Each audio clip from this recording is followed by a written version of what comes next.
Here's your neighborhood moment, a chance to find out about events, activities, and what's happening in your area. Welcome to the North End Neighborhood Moment.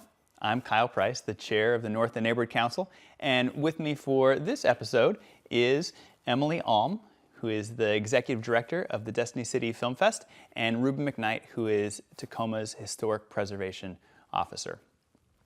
Welcome to you both. Thank you. First, before we get started, I just want to remind people who might be watching that there are a variety of ways that you can stay in touch with the North End neighborhood. One of the most effective ones we have is our Facebook page, where we have almost 2,000 followers there, which is a large portion of the neighborhood. Please like us and follow us on Facebook so that we can add to the methods that we can communicate with everybody. You can also follow us on Twitter. You can sign up to be part of our email list, and you can do that on our website, which is scrolling across the page. Also, if you happen to have students who go to school in the North End, you can also see us occasionally on Peach Jar. Okay, now to our program. So our first is Emily Alm, so Destiny City Film Fest. This year it's going to be in a different time, and maybe you can tell us a little bit about when it is and what it's showing, and also maybe a little bit about the beginnings of that program. Yeah, so it's our 5th year. It's going to be end of February, the 23rd through 25th. It's our first year in February. In the past 4 years, we've had it in August, which anyone who lives in Tacoma knows there's a lot going on. It's the best time of year for weather, and we figured to try out February and get some more people to come see some great films. So we're confirming our lineup, and we're going to have a lot of different kinds of films, local films, documentaries, family films, something for everybody. And so the festival is really just about celebrating cinematic storytelling, and we like to bring that to the North End and create some memories.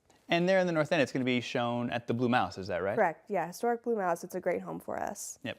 And maybe you could say a little bit about one of the things the North End Neighborhood Council likes to support is the variety of events. We support things like Proctor Arts Fest or Art on the Ave. So there's just a variety of different things that we've supported over the years. And maybe you could say a little bit about what it means to have, for a small organization, especially a small organization that's relatively new, what it means to have the support of different people to get the ball rolling.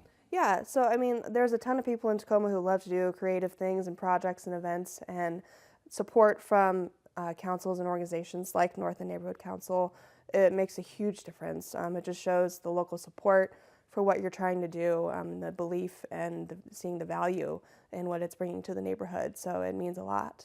We definitely encourage other groups who are out there to try to come and meet with us and check in with us the ways that we could actually support other organizations, because we're very keen to build that level of cultural vibrancy that makes the North End, I think, a special place as a neighborhood. Yeah, I've actually, from coming to the meetings, learned a lot about what's going on in North End, and I've been happy to learn about other projects like mine and share what we're doing with the Destiny City Film Festival. That's great. So that's, again, the dates for the festival this year? February 23rd through 25th. So some people may be watching this later and you may not get it, you may not be reminded to go, but hopefully you're watching this early enough and you get a chance to go to the Destiny City Film Fest this year. It's a pretty cool festival right here in the North End, and so definitely worth your support. Thank you for making the effort to do those cool things in the neighborhood. Thank you very much. Then we also have Ruben here, and to talk a little bit about historic districts. Ruben, maybe you could start by just talking about the number of historic districts that there are across the North End. Sure, thanks, Kyle. So the North End actually has most of our historic districts outside of downtown. There's the Wedge Historic District, which is right by multi-care between 6th and Division. There's the North Slope Historic District, which is just across Division from the Wedge. And then there's the Stadium Historic District, which is across I Street from the North Slope Historic District. And then across Steel Street is the Buckley's Additional Historic District. And then adjacent to that, circling part of the UPS campus, is the College Park Historic District. Excellent. That's a lot of historic districts, all clustered sort of in a little area as well. I think, and we have a map, I believe, that shows, so we can kind of zoom in, you can kind of get a sense of where some of those districts are. One of the earliest historic districts in the North End was the North Slope Historic District. Do I have that right?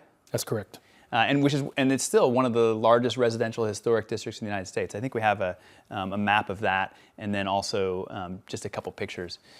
And what is So it's a local historic district as well as a state and national district. I wonder if you could maybe say a few words about the differences in those kinds of designations. Sure, this question comes up all the time, and it's actually kind of confusing if you don't deal with it every day. But there are three basic historic registers that something might be listed on. There's the local historic register, which in our case is the Tacoma Register of Historic Places. And then there is the Washington State Heritage Register. And then there is the National Register of Historic Places, which is the federal listing. A district like the North Slope is listed on all three registers. The local Tacoma Register is the one that affects what you might do with the outside of your house when you go to get building permits. The Washington State Heritage Register and the National Register don't have any effect on something like permitting. The local historic register is where the North Slope Historic District started. It started along J Street. Initially, residents along J Street wanted to have a local historic district to protect the character of the neighborhood. And then from there, it expanded both up and down the slope until it reached its present size.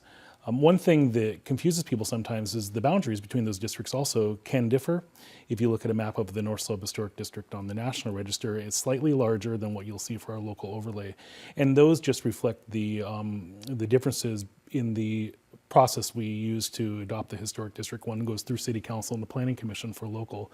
The other goes through the federal government, and they consider different things when setting those boundaries.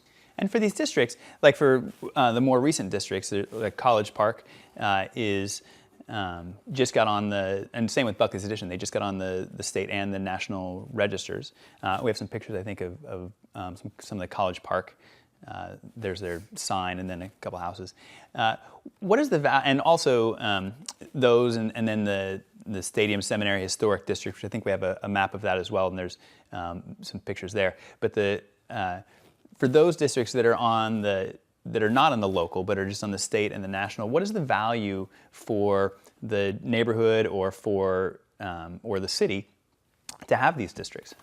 Well, there's quite a lot of value. I think that for one, it's a status for a neighborhood that tells you that it has historic character, that it tells you something about the past, about the appearance of the city in the past, maybe the people who lived there, the architecture, the development history of the city.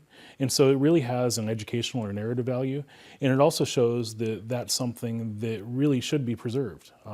The National Register doesn't come with restrictions necessarily on it. So contrary to what some people may think, there's not necessarily protections like, somebody down the block might, rip something off their house or something like that. And there's really no mechanism to stop that from happening as long as they're following building code, unlike a local register listing. But at the same time, it does change the conversation when you're looking at things like city planning policy. The fact that there is a National Register Historic District in the vicinity where the city might be looking at some policy decisions, that definitely plays into that decision-making process. And these districts that are formed, whether they're local or state or national, they're formed by just volunteers in the neighborhoods, right? The volunteers just working together. And so I assume that the volunteers, because they're doing this work together, it's something that helps bind a lot of the neighbors together because they're part of that process. Is that? Oh, absolutely. I think that the fact that local residential historic district listing really is a process by which neighbors take action to envision and determine the future of the neighborhood is really a process by which you get buy-in and you communicate what's happening, and so it works as public outreach. And I think it's really, really important if the city were to come in and say, oh, we're going to create these districts, without neighborhood support, neighborhood activity, I think that it would go much differently. I really do. And in the case of the North Slope, I think that it really has served as sort of an identity developer for the neighborhood as well. The North Slope is a very, very active neighborhood, as you know, that has a strong neighborhood association and a lot of communication between the people that live there. And I think that part of that process of going through that historic district development really helped that along as well. And there's several iconic structures around the North End as well. One of them, the Blue Mouse in particular, but also like the Weyerhaeuser Mansion, which is finding new life in part as the Tacoma Waldorf School, but then also Cushman, which we talked about on the last show. These are some important structures, and what's the value of keeping those like iconic structures around the neighborhoods as well? Well, I think these are important markers of civic identity. The Cushman substation, for instance, really is iconic, telling the story of the development of power and even the industrial history of the city of Tacoma, and that revolutionary power system that was developed for this area. But it also, I think, really helps neighborhoods maintain their sense of place.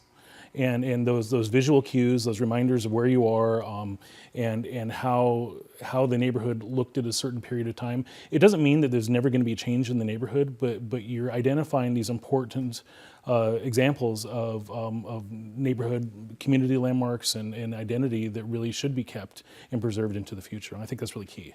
And Emily, do you feel like having the historic building of the Blue Mouse, has that played into some way that the film festival has been, seen as something that's characterized as a North End thing, or has that helped create the identity of the festival itself? I think, yes, definitely. There's a lot of history in that building. If you just read back about the films that they played when they first opened, it's just such a cool story, and everyone has a memory there. Anyone who lives in the North End knows when the first time they went to the Blue Mouse, so we're just happy to be a part of that and to add to that story. And hopefully people will be making more memories there here this February. Yep. Okay. Well, that's all we have time for. Again, thank you, Emily. Thank you, Ruben, for coming to the North End Neighborhood Moment. And again, please go try to find us on Facebook. And we meet typically the first Monday of each month at UPS in Trimble Hall at 6 o'clock. So hopefully we'll see you out at a meeting sometime soon. I'm Kyle Price. Thanks for watching Neighborhood Moment. For more information on what's going on in your neighborhood, log on to the city's website, cityoftacoma.org/neighborhood councils.